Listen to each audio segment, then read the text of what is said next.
আল্লাহ পাক রব্বুল আলামিন বলে, কুল ইন কুনতুম তুহিব্বুনাল্লাহ ফাত্তাবিউনি ইউহিব্বুকুমুল্লাহ ওয়া ইয়াগফির লাকুম যুনুবাকুম আল্লাহু গফুরুর রহিম।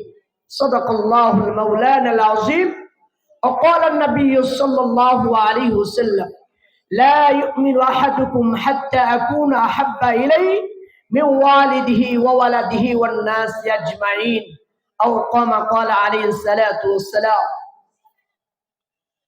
যেই মহান মালিক আল্লাহর পয়গম্বরকে, আমার তেলাওয়াত কিন্তু আয়াতের মধ্যে আল্লাহ তাআলা রাসূল আরবি মুহাম্মদ রাসূলুল্লাহকে ডেকে বলেন, বন্ধু আপনি বলেন।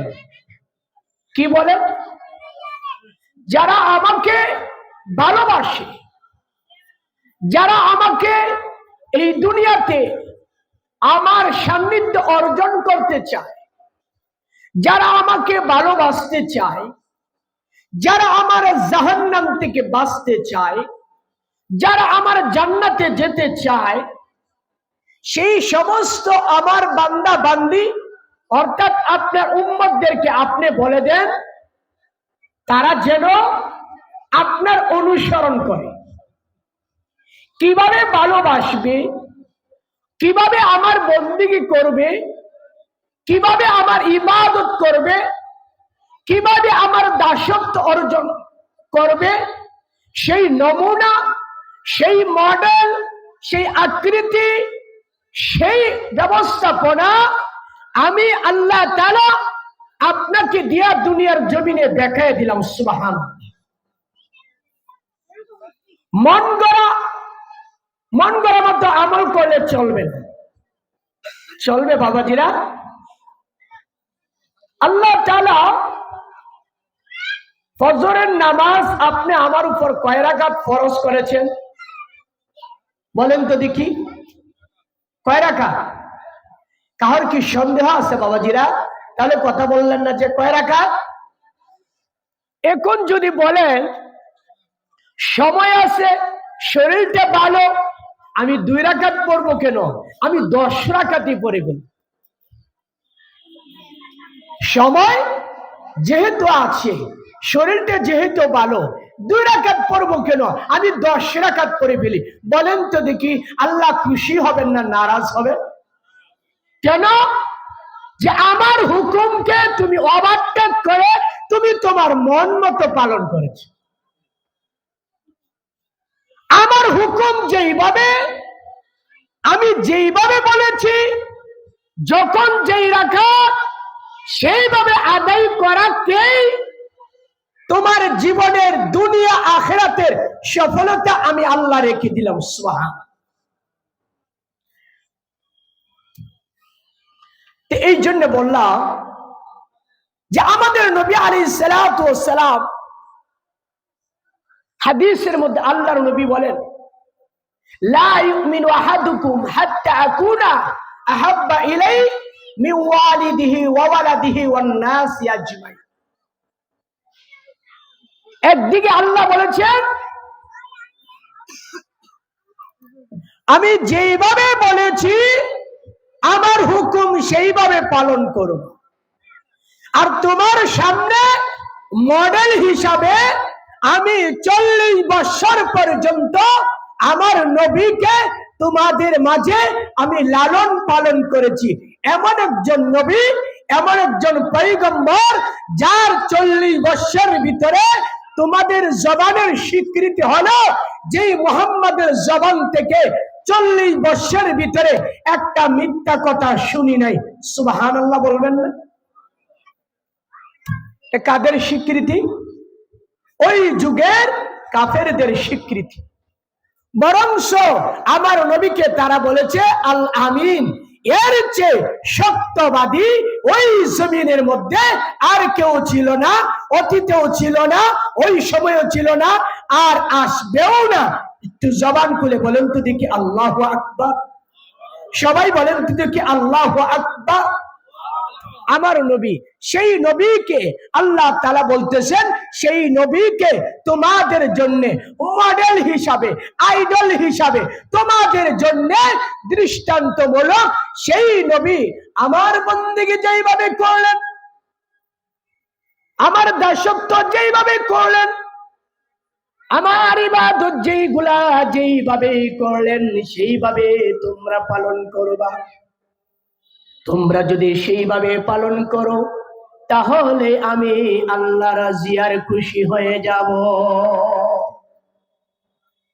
বাড়ানোর দরকার নাই, কমানোর দরকার নাই। যেইভাবে ফজর 2 রাকাত, যোহর 4 রাকাত, সেই নবীকে আল্লাহর পয়গম্বর বলছেন, সেই নবীকে আল্লাহর পয়গম্বর বিশ্বনবী বলেন, লা ইউমিনু আহাদুকুম, কেউ ততক্ষণ পর্যন্ত মুসলমান হতে পারবে না যতক্ষণ পর্যন্ত তার ছেলে মেয়ের চেয়ে, তার বিবি বাচ্চার চেয়ে, তার সম্পদের চেয়ে আমি রাসূলকে বেশি না ভালোবাসবে। সুবহানাল্লাহ। আমরা যেই ভালোবাসাটা আমার নবীকে দেওয়ার দরকার ছিল, সেই ভালোবাসাটা আমরা নবীকে দিতে পারলাম না। আফসোস হলো, আমার দেহ মন বলে আমরা সেই ভালোবাসাটা আমরা হয়তো রাজনীতি কোনো নেতাকে দিয়েছি। এই উদাহরণে যাওয়া যাবে না যেহেতু সময় সংক্ষেপ। রাসূল আরবি মুহাম্মদুর রাসূলুল্লাহ সাল্লাল্লাহু আলাইহি সাল্লাম দ্বীনের দাওয়াত দিতেছেন, এক কালিমার দাওয়াত দিতেছেন। যখন তারা 80 লক্ষর দেবতার পূজা করে, গাছের পূজা, মাছের পূজা, তুলসী পূজা, সাগর পূজা, সব পূজা যখন করে, এই মুহূর্তের ভিতরে আল্লাহর পয়গম্বর বললেন, সমস্ত পূজা বন্ধ করো, সমস্ত মাখলুকের তাবেদারি বন্ধ করো, এক আল্লাহর গোলামি করো। মুহাম্মদ 80 লক্ষ দেবতার গোলামি করে, এরপরে তো আমাদের প্রয়োজন মিটে না, এরপরে তো আমাদের চাহিদা পূরণ হয় না, আর তুমি বলছো এক আল্লাহর গোলামি করার জন্য, যে আল্লাহকে আমরা দেখি নাই, যে আল্লাহর ব্যাপারে আর কোনো সময় আলোচনাও শুনি নাই, তুমি আবার কোন আল্লাহ নিয়ে আসলা যে এক আল্লাহর গোলামি করলে দুনিয়াও এবং আখিরাতেও শান্তি পাওয়া যাবে? মানুষগুলা বলতে লাগলো, যে মুহাম্মদকে মনে করেছিলাম এক সময় মক্কার জমিনের নেতৃত্ব দিবে, কুরাইশ বংশের নেতৃত্ব দিবে, তামাম পৃথিবীর নেতৃত্ব দিবে, এখন দেখছি মুহাম্মদকে পাগলে পেয়েছি। এখন দেখছি মুহাম্মদ পাগল হয়ে যাচ্ছে, মনে হয় মুহাম্মদকে জিনে আসর করেছে। যখন দাওয়াত ছাড়ে না, এক আল্লাহর দাওয়াত দিতেই আছেন, আর এই দিক দিয়ে মানুষ সত্যকে গ্রহণ করতেছেন, ইসলামকে গ্রহণ করতেছেন। প্রতিদিন যখন মানুষ ইসলামের দিকে দাবিত হচ্ছে, কাফেরদের তো টনক লড়লো। কি ব্যাপার? মুহাম্মদ যার কথা বলে, যেই কালিমার কথা বলে, যেই ইসলামের কথা বলে, যেইভাবে মানুষ ইসলামের দিকে দাবিত হচ্ছে, যদি মুহাম্মদকে থামিয়ে না নেওয়া যায়, যদি না থামানো যায়, মুহাম্মদের দল যেইভাবে ভারী হচ্ছে, এক সময় আমি আবু জাহেলের ঠাইম থাকবে না, এক সময় উতবার ঠাইম থাকবে না, এক সময় আবু সুফিয়ানের ঠাইম থাকবে না। সকলেই মিলে ঐক্যবদ্ধ হয়ে তারা একটা প্রস্তাব দিল, কি? আল্লাহর নবী আলাইহিস সালাতু ওয়াস সালামের চাচার কাছে আবু তালিবের কাছে একটা প্রস্তাব নিয়ে গেল যে আপনার ভাতিজাকে একটু বলেন তো দেখি, সে যদি নেতা হতে চায় আমরা গোটা মক্কার নেতা বানিয়ে দেব। সে যদি শিল্পপতি হতে চায় আমরা সকলে মিলে তাকে এমন সম্পদ দিব, এত সম্পদ দিব যে একসাথে সে মক্কার একদম সুপারস্টার, সে শিল্পপতি হয়ে যাবে। এত সম্পদ তাকে দিব। অথবা সে যদি বলে মক্কার জমিনের শ্রেষ্ঠ এক সুন্দরী নারীকে, যুবতীকে বিবাহ করতে চায়, আপনি বলেন তার যেই যুবতী পছন্দ, আমরা সেই এতিম বাচ্চার কাছে, সেই এতিম মুহাম্মাদের কাছে, যার বাবা নাই, যার মা নাই, আমরা তার কাছে বিবাহ দিব। এরপরেও যেন মুহাম্মদ কালিমার দাওয়াত না দেয়। জবান খুলে বলেন আল্লাহু আকবার। একটু আওয়াজ দিয়ে বলেন তো দেখি, আল্লাহু আকবার। আল্লাহর পয়গম্বর নবী আলাইহিস সালাতু ওয়াস সালামকে চাচা ডাক দিলেন, ভাতিজা, কাফের লিডাররা আসছিল, তার এই প্রস্তাব আমার কাছে জানাইলো, এবার তুমি বলো তো দেখি কি করবা। আল্লাহ নবী জবাব দিয়ে বললেন, চাচা আপনি শুনেন, তারা দুনিয়ার সম্পদ কেন, দুনিয়ার নারী কেন, ক্ষমতা কেন, তারা যদি অপারক যিনি বস্তুকে যদি অর্থাৎ আসমানের চাঁদকে যদি আমার হাতে দেয়, অপর হাতে যদি সূর্যটা দিয়া দেয়, ওগো আমার চাচা, আমাকে আল্লাহ তাআলা যেই কালিমা দিয়া পালন করলেন নবী বানাইয়া, আমি আমার দেহে এক বিন্দু পরিমাণ রক্ত থাকতেও এই কালিমার দাওয়াত ছাড়ব না। সুবহানাল্লাহ, আমি ছাড়তে পারবো না। চাচা আশ্বস্ত করলেন, সাহস দিলেন, তুমি তোমার কাজ চালিয়ে যাও, আমি তোমার পাশে আছি। সুবহানাল্লাহ বলবেন না? এইভাবে চলতেছে দাওয়াত। এবার কাফেররা, সকল কাফেররা ঐক্যবদ্ধ হয়ে তারা সিদ্ধান্ত নিল যে মুহাম্মদ, যে মুহাম্মাদের বংশ, যে কুরাইশ বংশের নেতারা আবু তালিব, নবী আলাইহিস সালাতু ওয়াস সালামের চাচা বলেন, দাদা বলেন, তার আত্মীয় স্বজন বলেন, সকলের উপরে এমন নির্যাতন করা শুরু করলো, এমন অত্যাচার শুরু করলো, যেই অত্যাচারের কারণে আল্লাহর পয়গম্বর অবশেষে বাড়ি থাকতে পারলেন না। অবশেষে তিনি সকলকে নিয়ে বাধ্য হলেন পাহাড়ের মধ্যে তিনি আশ্রয় নিতে। সেই পাহাড়ের মধ্যে আশ্রয় নিলেন। সেখানে যাওয়ার পর কিছুদিন থাকার পর তাদের খাবার পিনা সব শেষ হয়ে গেল। শিশু বাচ্চারা কান্নার জন্য হাও মাও করে কান্না করতেছে। আমি আমার বয়ানের মেসেজ এটাই দিতে চাই যে আল্লাহ বলেছেন আমাকে পাওয়ার জন্য এক নাম্বার শর্ত হলো আমার হাবিবুল্লাহর অনুসরণ, আমার হাবিবুল্লাহর ইত্তেবা।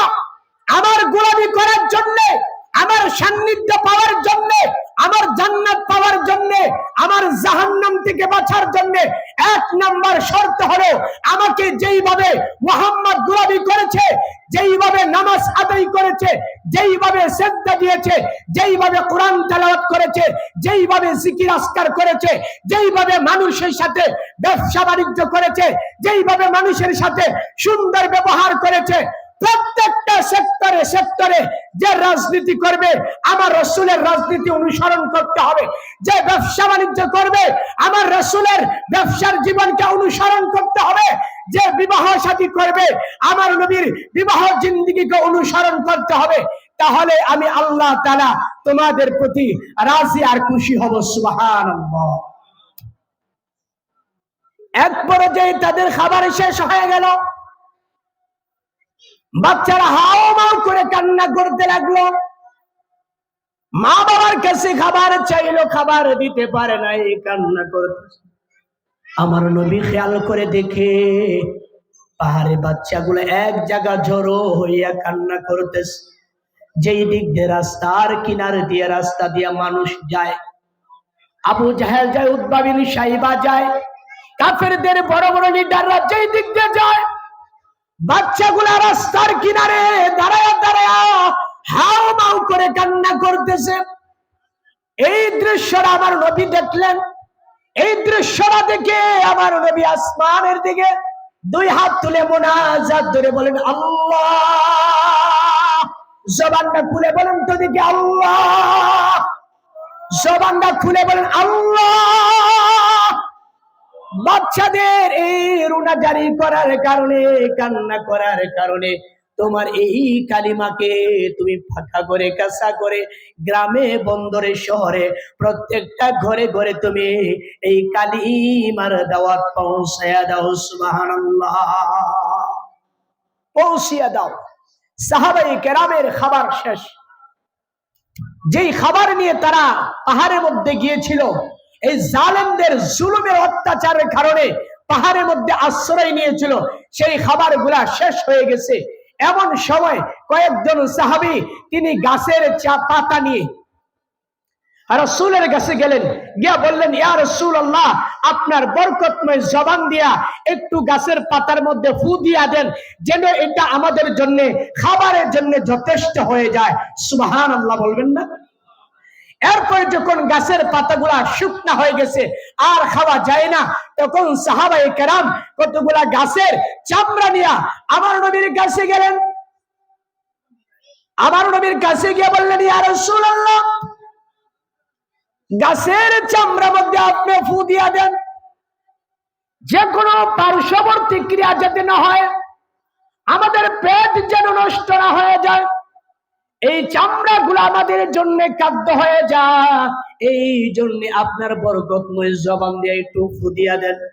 আমার নবীজির দুইটা চোখ দিয়া পানি টপ টপ করে পড়তেছে, আর আসমানের মালিকের কাছে বলো, আল্লাহ,